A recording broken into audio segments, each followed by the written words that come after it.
Wisconsin Governor Scott Walker joins us right now. Governor, why were the polls so wrong going into the final day? Well, I think in the end they didn't realize that voters knew the state was heading in the right direction, and once they went to the polls, they voted that way. They didn't tell people in the polling in advance, but they knew it was better because it is better, and they knew we had a plan to make it better, and thank God they showed up in a good response. How true was the fact that there might have been friction between you and Governor Christie because maybe he wasn't giving you enough attention, focusing too much on Florida as head of the National Governors Association? No, in the end, Chris and I are good friends. He came in a week out, campaigned with me. The RGA played strong in my race. The difference was there's just a lot more money than anybody ever expected from the unions, the big government union bosses. They came in, they sent in their surrogates, they sent in the president, the former President Clinton was in, they sent in Elizabeth Warren, and they sent in three of their national leaders and spent tens of millions of dollars. But the RGA played a strong role, just like they did in Michigan and early on in Ohio, and certainly in places like Florida.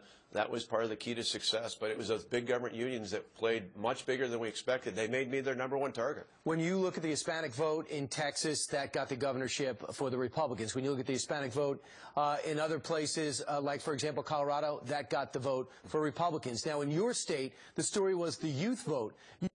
Even in the youth vote, and then you went ahead and got independents. What was your strategy there?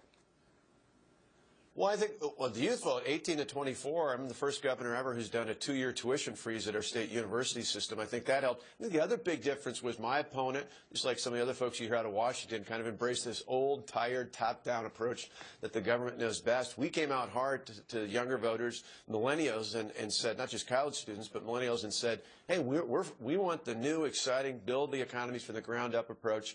I think that resonated very well. And with independents, I think in the end they could see in their own lives, in their own households, in their own workplaces that life was better than it was 4 years ago. Our reforms work. Good, common sense, conservative reforms work. Governor, one of the architects of Obamacare, Jonathan Gruber, caught on tape at the University of Pennsylvania saying the whole Obamacare situation was a big head fake. They were not transparent. In fact, the quote is, the lack of transparency was a huge political advantage, and basically call it the stupidity of the American voter.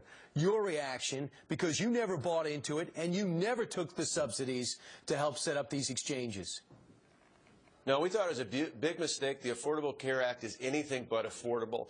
It's a huge mistake. It's not living up to its name. It's a major disappointment. And I think in the end, it's one of the things that I hope the new senators, the new majority of the United States Senate, as well as the new added majorities in the House, will push back on, if not over the next 2 years, at least set the table for the next president, because we need to repeal that and replace it with something that's not driven by the government, but instead is driven by patients. Right, and Governor, right now there's no secret. You've said you're openly looking at running for president. You also know it's a battle to set up the best staff with the best strategists. When will you make your decision, and when will you announce it? Well, from my standpoint, I got to be focused on getting a budget together, getting our legislative agenda together. But I clearly, not only do I care about this great state, I care about this country.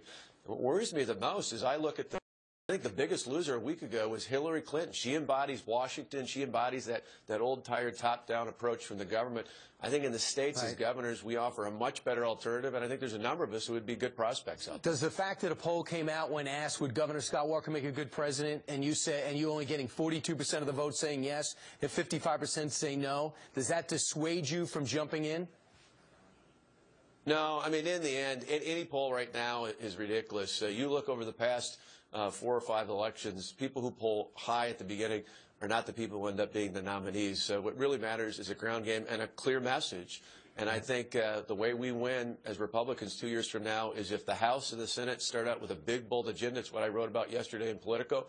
And then we have a nominee who's really willing to take on the Washington power structure. And I think that's why a governor is your best prospect. Well, you got to explain it to your family if you do run. How you going to go for 4 elections in 5 years? They're going to need some explaining.